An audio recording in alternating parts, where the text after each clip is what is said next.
Monsieur Alain de Benoît, vous êtes écrivain et journaliste français, spécialiste des questions internationales. Je vous remercie infiniment d'avoir eu la gentillesse d'accorder cet entretien à la radio francophone iranienne. Monsieur de Benoît, comment t'expliquez-vous les récents propos de l'ancien Premier ministre français, Monsieur Dominique de Villepin, qui s'en est pris vivement au président de la République française, Monsieur Nicolas Sarkozy, en allant jusqu'à dire que Nicolas Sarkozy est actuellement l'un des principaux problèmes de la France? Oui, c'est un peu une escalade verbale, mais elle ne surprend pas, car Dominique de Villepin avait déjà porté des critiques très fortes et très vives vis-à-vis de Nicolas Sarkozy, de son style, de sa politique, depuis déjà plusieurs mois. Et cela fait des années que l'on connaît l'antagonisme personnel et politique des deux hommes. Donc ce n'est pas un tournant essentiel, mais vous avez raison de dire qu'il est allé assez loin en disant que Nicolas Sarkozy était maintenant devenu l'un des problèmes de la France. Bien entendu, en arrière-plan de ces commentaires, il y a la prochaine élection présidentielle de 2012 et beaucoup d'observateurs sont convaincus que Dominique de Villepin compte se présenter à cette élection. Cela dit, ces propos ont quand même une portée très importante, d'autant plus que jusqu'à présent, Dominique de Villepin se situe dans le même mouvement politique que Sarkozy, même s'il a annoncé très clairement son intention de créer un nouveau mouvement qui lui soit propre.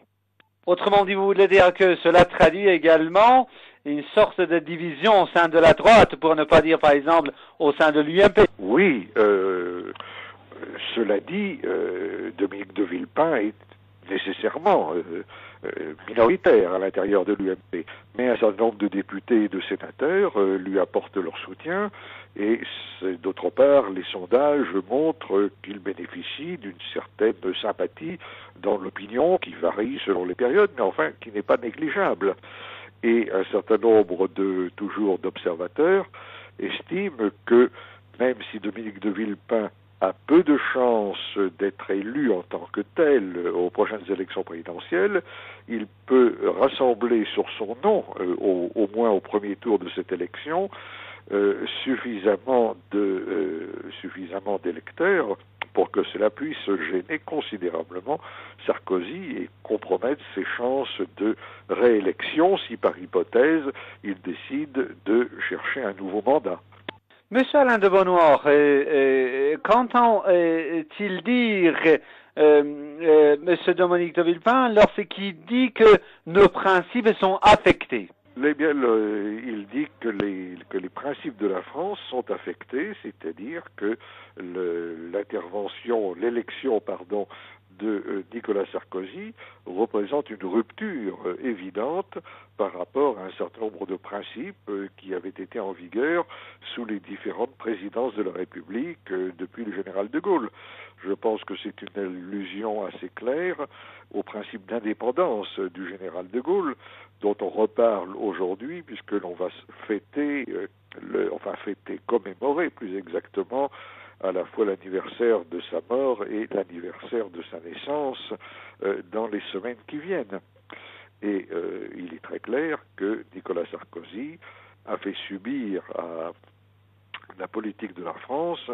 un virage à angle droit par rapport à la politique d'indépendance française qui était celle du général de Gaulle. On l'a vu très bien lorsque la France a décidé de réintégrer le commandement intégré de l'OTAN, et on l'a vu encore tout récemment avec l'accord militaire et nucléaire qui a été signé entre la France et le gouvernement anglais de David Cameron. C'est là un tournant très important quand on se souvient de la très grande méfiance que le général de Gaulle avait toujours exprimée et nourrie vis-à-vis de l'Angleterre en raison de ses liens privilégiés avec les États-Unis d'Amérique et du fait que les Anglais, au cours des récentes décennies, ont toujours soutenu les intérêts géopolitiques américains.